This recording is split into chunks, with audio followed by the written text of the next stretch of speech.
ನಮಸ್ಕಾರ ಗುರುವೆ. ನೋಡ್ತಾ ನೋಡ್ತಾ ಮತ್ತೊಂದು ವಾರ ಬಂದೇ ಬಿಡ್ತು. ಬನ್ನಿ, ಈ ವಾರ ಫಿಲಂ ಇಂಡಸ್ಟ್ರಿಗೆ ಸಂಬಂಧಪಟ್ಟಂತಹ ಯಾವೆಲ್ಲ ಅಪ್ಡೇಟ್ಸ್ಗಳು ಸಿಕ್ಕಾಪಟ್ಟೆ ಸೌಂಡ್ ಮಾಡ್ತಿದೆ ಅಂತ ನೋಡ್ಕೊಂಬರೋಣ. ಹಾಯ್, ಎಲ್ರಿಗೂ ನಮಸ್ಕಾರ ಅಂಡ್ ವೆಲ್ಕಮ್ ಟು ಖಡಕ್ ಸಿನಿಮಾ. ಅನೌನ್ಸ್ಮೆಂಟ್ಸ್. ಹೇಮಂತ್ ರಾವ್ ನಿರ್ದೇಶನದಲ್ಲಿ ಶಿವಣ್ಣ ಹಾಗೂ ಡಾಲಿ ಧನಂಜಯ್ ಪ್ರಮುಖ ಪಾತ್ರದಲ್ಲಿ ಕಾಣಿಸ್ಕೊಳ್ತಿರುವಂತಹ ಸಿನಿಮಾದ ಅನೌನ್ಸ್ಮೆಂಟ್ ಈಗಾಗಿದೆ. ಈ ಸಿನಿಮಾಗೆ 666 ಆಪರೇಷನ್ ಡ್ರೀಮ್ ಥಿಯೇಟರ್ ಎನ್ನುವಂತಹ ಟೈಟಲ್ ಅನ್ನ ಇಡಲಾಗಿದೆ. ಈ ಸಿನಿಮಾದಲ್ಲಿ ಡಾಲಿ ಧನಂಜಯ್ ಅವರ ಫಸ್ಟ್ ಲುಕ್ ಅನ್ನ ಕೂಡ ರಿವೀಲ್ ಮಾಡಲಾಗಿದೆ. ಹೇಮಂತ್ ರಾವ್ ನಿರ್ದೇಶನ ಆದ್ಮೇಲೆ ಖಂಡಿತವಾಗ್ಲೂ ನಿರೀಕ್ಷೆ ಸ್ವಲ್ಪ ಮಟ್ಟಿಗೆ ಜಾಸ್ತಿನೇ ಇರುತ್ತೆ. ಸಿನಿಮಾದ ಟೈಟಲ್ ಹಾಗೂ ಡಾಲಿ ಧನಂಜಯ್ ಅವರ ಫಸ್ಟ್ ಲುಕ್ ನೋಡಿದ್ಮೇಲೆ ಆ ನಿರೀಕ್ಷೆ ಅನ್ನೋದು ಡಬಲ್ ಆಗಿದೆ. ಎಲ್ಲಕ್ಕಿಂತ ಇಂಪಾರ್ಟೆಂಟ್ ಆಗಿ ಶಿವಣ್ಣನ ವಿಂಟೇಜ್ ಲುಕ್ ಯಾವ ರೀತಿ ಇರುತ್ತೆ ಅನ್ನೋದು ಸಿನಿಮಾದಲ್ಲಿ ಹೈಲೈಟ್ ಆಗಿರುತ್ತೆ ಅಂತ ಕೇಳ್ಪಡ್ತಾ ಇದೀನಿ. ನಮ್ ತರಾನೇ ನೀವು ಕೂಡ ಶಿವಣ್ಣನ ಲುಕ್ ನೋಡೋದಕ್ಕೆ ಎಕ್ಸೈಟೆಡ್ ಆಗಿದ್ರೆ ಕಮೆಂಟ್ ಮಾಡಿ.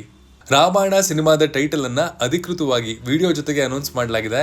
ಸಿನಿಮಾದಲ್ಲಿ ಯಾರೆಲ್ಲ ನಟಿಸ್ತಾ ಇದ್ದಾರೆ ಎನ್ನುವಂತಹ ಡೀಟೇಲ್ ಕೂಡ ಇಲ್ಲಿ ಸಿಕ್ಕಿದೆ. ಎಲ್ಲಕ್ಕಿಂತ ಪ್ರಮುಖವಾಗಿ ಈ ಸಿನಿಮಾದಲ್ಲಿ ಮತ್ತೊಂದು ಗಮನ ಸೆಳೆದಂತಹ ಅಂಶ ಅಂದ್ರೆ AR ರೆಹಮಾನ್ ಅವರ ಜೊತೆಗೆ ಹಾಲಿವುಡ್ ಆಸ್ಕರ್ ಅವಾರ್ಡ್ ವಿನ್ನರ್ ಸಂಗೀತ ನಿರ್ದೇಶಕ ಹ್ಯಾನ್ಸ್ ಜಿಮ್ಮರ್ ಕೂಡ ಸಿನಿಮಾಗೆ ಮ್ಯೂಸಿಕ್ ಅನ್ನ ಕೊಡ್ತಾ ಇದ್ದಾರೆ ಅನ್ನೋದು ಸ್ಪಷ್ಟವಾಗಿದೆ. ಸದ್ಯಕ್ಕೆ ತಿಳಿದು ಬಂದಿರುವಂತಹ ಮಾಹಿತಿಯ ಪ್ರಕಾರ ರಾಕಿಂಗ್ ಸ್ಟಾರ್ ಯಶ್ ರಾಮಾಯಣ ಸಿನಿಮಾದ ತಮ್ಮ ಭಾಗದ ಶೂಟಿಂಗ್ ಅನ್ನ ಮುಗಿಸಿದ್ದಾರೆ ಅನ್ನೋದೇ ಸುದ್ದಿ. ಆದ್ರೆ ಸಿನಿಮಾದಲ್ಲಿ ಯಶ್ ಅವರ ಲುಕ್ ಯಾವ ರೀತಿ ಇರುತ್ತೆ ಎನ್ನುವಂತಹ ಒಂದು ಚಿಕ್ಕ ಝಲಕ್ ಸಿಕ್ಕಿದೆ. ಹಾಗೂ ಸೋಷಿಯಲ್ ಮೀಡಿಯಾ ಯಾವ ರೀತಿಲಿ ವಾಲ್ಕೇನೋ ಎರಪ್ಟ್ ಆದಂಗ ಆಯ್ತು ಅನ್ನೋದು ನಿಮ್ಮೆಲ್ಲರಿಗೂ ಗೊತ್ತೇ ಇದೆ. ರಾಮನ ಪಾತ್ರದಲ್ಲಿ ರಣಬೀರ್ ಕಪೂರ್ ಕೂಡ ಪರ್ಫೆಕ್ಟ್ ಆಗಿ ಕಾಣಿಸ್ಕೊಂಡಿದ್ದಾರೆ.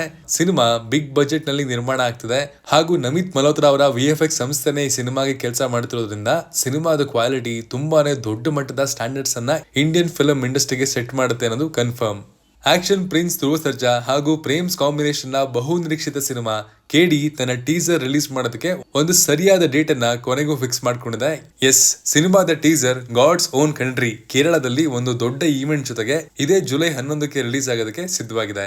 ಕಿಚ್ಚ ಸುದೀಪ್ ರವರ 47ನೇ ಸಿನಿಮಾ ಸತ್ಯಜ್ಯೋತಿ ಫಿಲ್ಮ್ಸ್ ನಿರ್ಮಾಣದಲ್ಲಿ ಮೂಡಿ ಬರ್ತಾ ಇದ್ದು ಇದರ ಅನೌನ್ಸ್ಮೆಂಟ್ ಕೂಡ ಆಗಿದ್ದು ಸಿನಿಮಾ ಜುಲೈ 7ನೇ ತಾರೀಕಿಂದ ಶೂಟಿಂಗ್ ಪ್ರಾರಂಭಿಸಿದಂತೆ. ಸಿನಿಮಾ ಅನೌನ್ಸ್ ಆಗಿದೆ ಹಾಗೂ ಈ ಸಿನಿಮಾನ ನಿರ್ದೇಶನ ಮಾಡ್ತಾ ಇರೋದು ಕೂಡ ಮ್ಯಾಕ್ಸ್ ಡೈರೆಕ್ಟರ್ ವಿಜಯ್ ಕಾರ್ತಿಕೇಯ. ಆದ್ರೆ ಈ ಸಿನಿಮಾ ಯಾವ ಕಥೆಯನ್ನ ಹೊಂದಿರಲಿದೆ ಅನ್ನೋದೇ ಈಗ ಡೌಟಿನ ವಿಚಾರ. ಯಾಕಂದ್ರೆ ಇಬ್ರು ಮ್ಯಾಕ್ಸ್ 2 ಮಾಡೋದು ಕನ್ಫರ್ಮ್ ಅಂತ ಹೇಳಿದ್ರು. ಆದ್ರೆ ಈಗ ಬೇರೆ ಯಾವುದೋ ಸಿನಿಮಾ ಮಾಡ್ತಿದಾರಲ್ಲಪ್ಪ ಅಂತ ಎಲ್ಲರೂ ತಲೆ ಕೆಡಿಸ್ಕೊಂಡು ಕೂತಿದ್ದಾರೆ. ಮುಂದಿನ ದಿನಗಳಲ್ಲಿ ಈ ವಿಚಾರದ ಬಗ್ಗೆ ಸುಮಾರಷ್ಟು ಮಾಹಿತಿ ಸಿಗುತ್ತೆ. Big updates. ಜೂನಿಯರ್ NTR ಹಾಗೂ ಪ್ರಶಾಂತ್ ನೀಲ್ ಕಾಂಬಿನೇಷನ್ ನಲ್ಲಿ ನಿಮ್ಮೆಲ್ಲರಿಗೂ ಗೊತ್ತಿರೋ ಹಾಗೆ ಸಿನಿಮಾ ಮೂಡ್ ಬರ್ತಾ ಇದೆ. ಇದಕ್ಕೆ ನಮ್ಮ ಕನ್ನಡದ ನಾಯಕ ನಟಿ ರುಕ್ಮಿಣಿ ವಸಂತ್ ಆಯ್ಕೆ ಆಗಿದ್ದಾರೆ.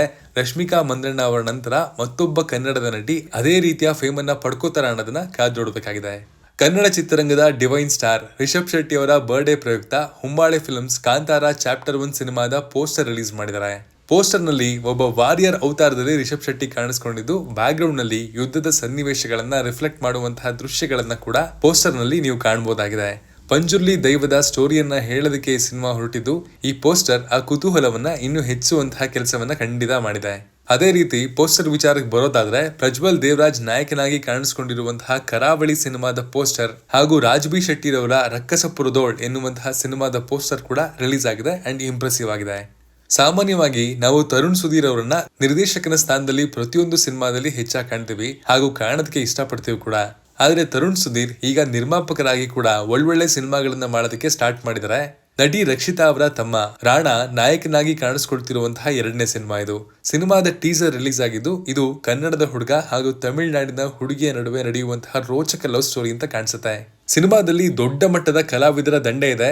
ಪುನೀತ್ ರಂಗಸ್ವಾಮಿ ನಿರ್ದೇಶನದಲ್ಲಿ ಮೂಡ್ ಬರ್ತಾ ಇರುವಂತಹ ಈ ಸಿನಿಮಾಗೆ ಕೋಟಿಗೊಬ್ಬ 2 ಆದ್ಮೇಲೆ ಅನ್ಸುತ್ತೆ ಡಿ ಇಮಾನ್ ಅವರು ಮ್ಯೂಸಿಕ್ ಮಾಡ್ತಾ ಇದ್ದಾರೆ. ಸಿನಿಮಾದ ಬಗ್ಗೆ ಎಕ್ಸ್ಪೆಕ್ಟೇಷನ್ ಅನ್ನ ಇಟ್ಕೋಬಹುದು ಅನ್ನುವಂತಹ ರೀತಿಯಲ್ಲೇ ಟೀಸರ್ ರೆಡಿ ಆಗಿದೆ. ರಿಲೀಸಸ್. ಈಗಾಗಲೇ ರಿಲೀಸ್ ಆಗಿರುವಂತಹ ಜಂಗಲ್ ಮಂಗಲ್ ಸಿನಿಮಾ ರಾಜ್ಯಾದ್ಯಂತ ಚಿತ್ರಮಂದಿರಗಳಲ್ಲಿ ಒಳ್ಳೆ ಪ್ರದರ್ಶನವನ್ನ ಕಾಣ್ತಾ ಇದೆ. ಇದರ ಜೊತೆಗೆ ನಮ್ಮ ರಂಗಿತರಂಗ ಮರು ಬಿಡುಗಡೆ ಆಗಿ ಕೂಡ ಥಿಯೇಟರ್ ನಲ್ಲಿ ಒಳ್ಳೆ ಪ್ರತಿಕ್ರಿಯೆಯನ್ನ ಜನಗಳಿಂದ ಪಡ್ಕೋತಾ ಇದೆ. ಇನ್ನು ಜುಲೈ 11ಕ್ಕೆ ರಿಲೀಸ್ ಆಗ್ತಿರುವಂತಹ ಸಿನಿಮಾಗಳ ಬಗ್ಗೆ ಮಾತಾಡೋದಾದ್ರೆ ಕನ್ನಡದಲ್ಲಿ ಫಸ್ಟ್ ಡೇ ಫಸ್ಟ್ ಶೋ, ದೂರತೀರ ಯಾನ, ಜಾವಾ ಕಾಫಿ ಎನ್ನುವಂತಹ ಸಿನಿಮಾಗಳು ರಿಲೀಸ್ ಆಗ್ತಾ ಇದೆ. ಸಿನಿಮಾ ಚೆನ್ನಾಗಿದ್ದಲ್ಲಿ ಅದನ್ನ ತಪ್ಪದೆ ಥಿಯೇಟರ್ ಅಲ್ಲಿ ನೋಡುವಂತಹ ಪ್ರಯತ್ನ ಮಾಡಿ. ಹಾಗೆ ಹಿಂದಿಯಲ್ಲಿ ಮಾಲಿಕ್, ತೆಲುಗುನಲ್ಲಿ ಓಬಾಮಾ ಅಯೋರಾಮ, ಮಲಯಾಳಂನಲ್ಲಿ ಸೂತ್ರ ವಾಕ್ಯ, ತಮಿಳಿನಲ್ಲಿ ದೇಸಿಂಗು ರಾಜ 2 ಎನ್ನುವಂತಹ ಸಿನಿಮಾಗಳು ಕೂಡ ಈ ವಾರ ರಿಲೀಸ್ ಆಗ್ತದೆ. Extras and buzz. Lord Srini, Birbal ಹಾಗೂ ಗೋಸ್ಟ್ ಸಿನಿಮಾದ ಜೊತೆಗೆ ತಮ್ಮದೇ ಆಗಿರುವಂತಹ ಒಂದು ಯೂನಿವರ್ಸ್ ಅನ್ನ ಕ್ರಿಯೇಟ್ ಮಾಡ್ಕೊಂಡಿರೋದು ಹಳೆ ವಿಷಯನೇ. ಹೊಸ ಸುದ್ದಿ ಏನಪ್ಪಾ ಅಂದ್ರೆ ಬೀರ್ಬಲ್ 2 ಸಿನಿಮಾನ ಮಾಡೋದಕ್ಕೆ ಅವರು ರೆಡಿ ಆಗಿದ್ದಾರೆ. ಅದ್ರ ಜೊತೆಗೆ ಕನ್ನಡದ ಬಿಗ್ ಪ್ರೊಡಕ್ಷನ್ ಹೌಸ್ ಗಳಲ್ಲಿ ಒಂದಾಗಿರುವಂತಹ KVN ಪ್ರೊಡಕ್ಷನ್ ಸಂಸ್ಥೆ ಈ ಸಿನಿಮಾನ ನಿರ್ಮಾಣ ಮಾಡೋದಕ್ಕೆ ಮುಂದೆ ಬರ್ತಾ ಇದೆ ಅನ್ನೋದೇ ಸುದ್ದಿ. ಅಫಿಷಿಯಲ್ ಆಗಿ ಅನೌನ್ಸ್ ಆಗೋದಕ್ಕೆ ಇನ್ನೂ ಸ್ವಲ್ಪ ದಿನ ಬೇಕು ಅಂತ ಕಾಣುತ್ತೆ. ಖಂಡಿತವಾಗ್ಲೂ ಈ ಸಿನಿಮಾ ಅವರ ಸಿನಿಮ್ಯಾಟಿಕ್ ಯೂನಿವರ್ಸ್ ನ ಒಂದು ಪ್ರಮುಖ ಸಿನಿಮಾ ಆಗಿ ಪ್ರೇಕ್ಷಕರಿಗೆ ಇಷ್ಟ ಆಗ್ಬೋದು ಅಂತ ಕಾಣುತ್ತೆ. ಟಾಕ್ಸಿಕ್ ಸಿನಿಮಾದ ಬಗ್ಗೆ ಅಪ್ಡೇಟ್ ಕೇಳೋದಾದ್ರೆ ಸಿನಿಮಾದ ಶೂಟಿಂಗ್ ಆಗಿರ್ಬೋದು ಇಲ್ಲ ಆಗಿಲ್ದೇನೆ ಇರ್ಬೋದು, ಆದ್ರೆ ರಾಕಿಂಗ್ ಸ್ಟಾರ್ ಯಶ್ ಅವರು ಮಾತ್ರ ತಮ್ಮ ಭಾಗದ ಶೂಟಿಂಗ್ ಅನ್ನ ಮುಗಿಸಿ ಬಾಯ್ ಹೇಳಿದ್ದಾರೆ. ಇನ್ನು ಈಗ ಲೇಟೆಸ್ಟ್ ಆಗಿ ಕೇಳ್ಬರ್ತಿರುವಂತಹ ಸುದ್ದಿಯ ಪ್ರಕಾರ ದಕ್ಷಿಣ ಭಾರತ ಚಿತ್ರರಂಗದ ನಂಬರ್ 1 ಮ್ಯೂಸಿಕ್ ಡೈರೆಕ್ಟರ್ ಆಗಿರುವಂತಹ ಅನಿರುದ್ಧ್ ಅವರು ಆನ್ ಬೋರ್ಡ್ ಆಗಿದ್ದಾರೆ ಅಂತ ಕೇಳಿ ಬರ್ತಾ ಇದೆ. ಬಿಗ್ ಬಡ್ಜೆಟ್ ಸಿನಿಮಾಗಳಿಗೆ ಹೆಸರುವಾಸಿ ಆಗಿರುವಂತಹ KVN ಪ್ರೊಡಕ್ಷನ್ ಸಂಸ್ಥೆ ಈ ಸಿನಿಮಾಗೆ ಕೂಡ ಬಿಗ್ ಥಿಂಕಿಂಗ್ ಮಾಡಿ ಅನಿರುದ್ಧ್ ಅವರನ್ನ ಕನ್ನಡಕ್ಕೆ ಕರೆ ತಂದಿದ್ದಾರೆ. ಇದ್ರ ಬಗ್ಗೆ ನಿಮ್ಮ ಅಭಿಪ್ರಾಯ ಏನು ಅನ್ನೋದನ್ನ ಕೂಡ ಕಮೆಂಟ್ ಮಾಡಿ ತಿಳಿಸಿ. ಕಿಚ್ಚ ಸುದೀಪ್ ರವರು ಬಿಗ್ ಬಾಸ್ ಮಾಡೋದಕ್ಕೆ ಒಪ್ಕೊಂಡಿದ್ರು ಕೂಡ ತಮ್ಮ ಅಭಿಮಾನಿಗಳಿಗೆ ನೀಡಿರುವಂತಹ ಮಾತಿನ ಪ್ರಕಾರ ಅವ್ರು ನಡ್ಕೊಳ್ಳೋದಕ್ಕೆ ಆದಷ್ಟು ಪ್ರಯತ್ನ ಮಾಡ್ತೀನಿ ಅನ್ನೋದನ್ನ ಇತ್ತೀಚೆಗಷ್ಟೇ ಕಿಚ್ಚ 47 ಸಿನಿಮಾದ ಪ್ರೆಸ್ ಮೀಟ್ ಅಲ್ಲಿ ಅವರು ಮತ್ತೊಮ್ಮೆ ಸ್ಪಷ್ಟಪಡಿಸಿದ್ದಾರೆ. ಅದಕ್ಕೆ ಒಂದು ಉದಾಹರಣೆ ಅನ್ನುವಂತಹ ರೀತಿಯಲ್ಲಿ ತಮ್ಮ ಬಿಲ್ಲಾ ರಂಗ ಭಾಷಾ ಸಿನಿಮಾದ ಬಗ್ಗೆ ಒಂದು ಪ್ರಮುಖವಾಗಿರುವಂತಹ ಅಪ್ಡೇಟ್ ಅನ್ನ ಕೊಟ್ಟಿದ್ದಾರೆ. ಅದ್ರ ಪ್ರಕಾರ ಬಿಲ್ಲಾ ರಂಗ ಭಾಷಾ ಸಿನಿಮಾ ಈ ವರ್ಷದ ಅಂತ್ಯದ ಒಳಗೆ ರಿಲೀಸ್ ಆಗುತ್ತೆ ಅಂತ ಅನ್ಕೊಂಡಿದ್ದವ್ರಿಗೆ ಒಂದು ಬ್ಯಾಡ್ ನ್ಯೂಸ್ ಕೊಟ್ಟಿದ್ದಾರೆ. ಹೌದು, ಈ ಸಿನಿಮಾ ದೊಡ್ಡ ಬಜೆಟ್ ಅಲ್ಲಿ ಹಾಗೂ ದೊಡ್ಡ ಟೆಕ್ನಾಲಜಿ ಅವಶ್ಯಕತೆಗಳಿಗೆ ಅನುಗುಣವಾಗಿ ರೆಡಿ ಆಗ್ತಿರುವಂತಹ ಸಿನಿಮಾ. ಹೀಗಾಗಿ ಸಿನಿಮಾ ಕಂಪ್ಲೀಟ್ ಮಾಡೋದಕ್ಕೆ ತುಂಬಾ ಟೈಮ್ ಬೇಕಾಗುತ್ತೆ. ಇದೇ ಕಾರಣಕ್ಕಾಗಿನೇ ಸಿನಿಮಾ ಈ ವರ್ಷದ ಒಳಗಡೆ ರಿಲೀಸ್ ಆಗೋದಕ್ಕೆ ಯಾವುದೇ ಚಾನ್ಸ್ ಇಲ್ಲ ಅಂತ ಸ್ಪಷ್ಟಪಡಿಸಿದ್ದಾರೆ ನಮ್ ಕಿಚ್ಚ. ಹೀಗಾಗಿ ಯಾರೆಲ್ಲ BRB ಸಿನಿಮಾವನ್ನ ಈ ವರ್ಷದೊಳಗಡೆ ಎಕ್ಸ್ಪೆಕ್ಟ್ ಮಾಡ್ತಿದ್ರೋ ಅವ್ರಿಗೆ ಒಂದು ನಿರಾಸೆ ಆದ್ರೆ, ಇನ್ನೊಂದು ಕಡೆ ಕಿಚ್ಚ 47 ಸಿನಿಮಾವನ್ನ ಈ ವರ್ಷದ ಡಿಸೆಂಬರ್ ಅಲ್ಲಿ ರಿಲೀಸ್ ಮಾಡುವಂತಹ ಪ್ರಯತ್ನವನ್ನ ಖಂಡಿತ ಪಡ್ತೀವಿ ಅಂತ ಕೂಡ ಹೇಳ್ಕೊಂಡಿದ್ದಾರೆ. ಇದು ಒಂದು ಒಳ್ಳೆಯ ಸುದ್ದಿ ಕೂಡ. ಇದ್ರ ಜೊತೆಗೆ ಕಿಚ್ಚ 47 ಸಿನಿಮಾದಲ್ಲಿ ಕೂಡ ಯಾವುದೇ ಹೀರೋಯಿನ್ ಇಲ್ಲ ಅನ್ನೋದನ್ನ ಮಾಧ್ಯಮದವರ ಪ್ರಶ್ನೆಗೆ ಉತ್ತರ ಕೊಡುವಂತಹ ಸಂದರ್ಭದಲ್ಲಿ ನಿರ್ದೇಶಕ ವಿಜಯ್ ಕಾರ್ತಿಕೇಯ ಪಕ್ಕಾ ಮಾಡ್ಬಿಟ್ಟಿದ್ದಾರೆ. ಸಿನಿಮಾದಲ್ಲಿ ಹೀರೋಯಿನ್ಗಳು ಬರ್ಬೋದು, ಆದ್ರೆ ಆ ಹೀರೋಯಿನ್ ಕಿಚ್ಚನಿಗೆ ಮಾತ್ರ ಹೀರೋಯಿನ್ ಆಗಿರೋದಿಲ್ಲ ಅನ್ನೋ ರೀತಿಯಲ್ಲಿ ಡೈರೆಕ್ಟರ್ ಹೇಳಿದ್ದಾರೆ ಅಂತ ಕಾಣುತ್ತೆ. ಇನ್ನು ಇದರ ಜೊತೆಗೆ ಆಕ್ಷನ್ ಪ್ರಿನ್ಸ್ ಧ್ರುವ ಸರ್ಜಾ ಹಾಗೂ ಪ್ರೇಮ್ಸ್ ಕಾಂಬಿನೇಷನ್ ಅಲ್ಲಿ ಮೂಡ್ ಬರ್ತಿರುವಂತಹ KD ಸಿನಿಮಾದಲ್ಲಿ ಕಿಚ್ಚ ಸುದೀಪ್ ರವರು ಬಹುಮುಖ್ಯ ಅತಿಥಿ ಪಾತ್ರದಲ್ಲಿ ಕಾಣಿಸ್ಕೊಳ್ತಾ ಇದ್ದಾರೆ ಅನ್ನೋದು ಕೂಡ ಸಿನಿಮಾ ತಂಡದ ಮೂಲಗಳಿಂದ ಕೇಳಿ ಬಂದಿರುವಂತಹ ಸುದ್ದಿ. ಇದು ಕೂಡ ಇನ್ ಮುಂದೆ ಅಷ್ಟೇ ಅಫಿಷಿಯಲ್ ಆಗಬೇಕಿದೆ. ಲಕ್ಕಿ ಭಾಸ್ಕರ್ ಸಿನಿಮಾ ಕೇವಲ ಥಿಯೇಟರ್ ಅಲ್ಲಿ ಮಾತ್ರ ಅಲ್ಲದೆ OTT ಪ್ಲಾಟ್ಫಾರ್ಮ್ ಅಲ್ಲಿ ಕೂಡ ಸಖತ್ ಸೂಪರ್ ಹಿಟ್ ಆಗಿ ಕಮರ್ಷಿಯಲ್ ಸಕ್ಸಸ್ ಕಂಡಂತಹ ಸಿನಿಮಾ. ಅದಾಗ್ಲೇ ಪ್ಯಾನ್ ಇಂಡಿಯಾ ಲೆವೆಲ್ ನಲ್ಲಿ ಬೇರೆ ಬೇರೆ ಭಾಷೆಗಳಲ್ಲಿ ನಟಿಸಿ ಸೈ ಅನ್ಸ್ಕೊಟ್ಟಿದ್ದಂತಹ ನಟ ದುಲ್ಕರ್ ಸಲ್ಮಾನ್ ರವರ ಕಿರೀಟಕ್ಕೆ ಈ ಸಿನಿಮಾ ಮತ್ತೊಂದು ರತ್ನ ಆಯಿತು. ಸಿನಿಮಾ ಸಕ್ಸಸ್ ಆಗಿರೋದು ಈಗಾಗಲೇ ನಿಮ್ಮೆಲ್ಲರಿಗೂ ಗೊತ್ತಿರುವಂತಹ ವಿಚಾರಣೆ. ಹಾಗೂ ಈ ಕೇಳ್ಬರ್ತಿರುವಂತಹ ಹೊಸ ಸುದ್ದಿ ಪ್ರಕಾರ ಸಿನಿಮಾದ 2ನೇ ಪಾರ್ಟ್ ಅನ್ನ ಕೂಡ ನಾವು ಆದಷ್ಟು ಶೀಘ್ರದಲ್ಲೇ ನಿರೀಕ್ಷೆ ಮಾಡಬಹುದಂತೆ. ಸದ್ಯಕ್ಕೆ ಸೂರ್ಯರವರ ಅಪ್ಕಮಿಂಗ್ ಸಿನಿಮಾದಲ್ಲಿ ಬ್ಯುಸಿ ಆಗಿರುವಂತಹ ನಿರ್ದೇಶಕ ವೆಂಕಿ ಲಕ್ಕಿ ಭಾಸ್ಕರ್ 2 ಸಿನಿಮಾದ ಕೆಲಸವನ್ನ ಪ್ರಾರಂಭ ಮಾಡಿದ್ದಾರೆ ಅನ್ನುವಂತಹ ಮಾಹಿತಿ ಕೂಡ ಇತ್ತೀಚೆಗಷ್ಟೇ ಸಿಕ್ಕಿದೆ. ಯಕ್ಕ ಸಿನಿಮಾ ಇದೇ ಜುಲೈ 18ಕ್ಕೆ ರಿಲೀಸ್ ಆಗ್ತಾ ಇದ್ದು, ಇತ್ತೀಚೆಗಷ್ಟೇ ಸಿನಿಮಾದ 2 ಸಾಂಗ್ಗಳು ರಿಲೀಸ್ ಆಗಿದೆ ಹಾಗೂ 2 ಸಾಂಗ್ಗಳು ಕೂಡ ಯೂಟ್ಯೂಬ್ ಅಲ್ಲಿ ಟ್ರೆಂಡ್ ಅನ್ನ ಸೃಷ್ಟಿ ಮಾಡಿಬಿಟ್ಟಿದೆ. ಚರಣ್ ರಾಜ್ ಅವರ ಮ್ಯೂಸಿಕ್ ಜನರಿಗೆ ಪ್ರತಿಯೊಂದು ಸಿನಿಮಾದ ಮೂಲಕ ಇಂಪ್ರೆಸ್ ಮಾಡೋದಕ್ಕೆ ಫೇಲೇ ಆಗೋದಿಲ್ಲ ಅಂತ ಮತ್ತೊಮ್ಮೆ ಪ್ರೂವ್ ಮಾಡಿದ್ದಾರೆ. ನಮಿತ್ ಮಲ್ಹೋತ್ರಾ ರಾಮಾಯಣ ಸಿನಿಮಾದ ಪ್ರೊಡ್ಯೂಸರ್ ಅನ್ನೋದು ನಿಮಗೆ ಗೊತ್ತೇ ಇದೆ. ಆದ್ರೆ ರಾಮಾಯಣ ಸಿನಿಮಾದ ಇತ್ತೀಚಿನ ಅನೌನ್ಸ್ಮೆಂಟ್ ವಿಡಿಯೋ ರಿಲೀಸ್ ಆದ್ಮೇಲೆ ಅವರ ಬಿಸ್ನೆಸ್ ಮೇಲೆ ಕೂಡ ಇದು ಪಾಸಿಟಿವ್ ಎಫೆಕ್ಟ್ ಅನ್ನ ಮಾಡಿದೆ. ನಮಿತ್ ಮಲ್ಹೋತ್ರಾ ಅವರ ಪ್ರೈಮ್ ಫೋಕಸ್ ಶೇರ್ಗಳ ಬೆಲೆ ಕಳೆದ 6 ದಿನಗಳಲ್ಲಿ 54% ಗಿಂತಲೂ ಹೆಚ್ಚಾಗಿದೆ. ಇನ್ನು ಸಿನಿಮಾದ ನಾಯಕ ನಟ ಹಾಗೂ ರಾಮನ ಪಾತ್ರದಲ್ಲಿ ಕಾಣಿಸ್ಕೊಳ್ತಿರುವಂತಹ ಬಾಲಿವುಡ್ ನ ಸ್ಟಾರ್ ನಟ ರಣಬೀರ್ ಕಪೂರ್ ಕಂಪನಿಯ 1.25 ಮಿಲಿಯನ್ ಶೇರ್ಗಳನ್ನ ಖರೀದಿ ಮಾಡಿದ್ದಾರೆ ಅಂತ ಕೂಡ ಬಾಲಿವುಡ್ ಅಂಗಳದಲ್ಲಿ ದೊಡ್ಡ ಮಟ್ಟದಲ್ಲಿ ಸುದ್ದಿ ಆಗ್ತದೆ.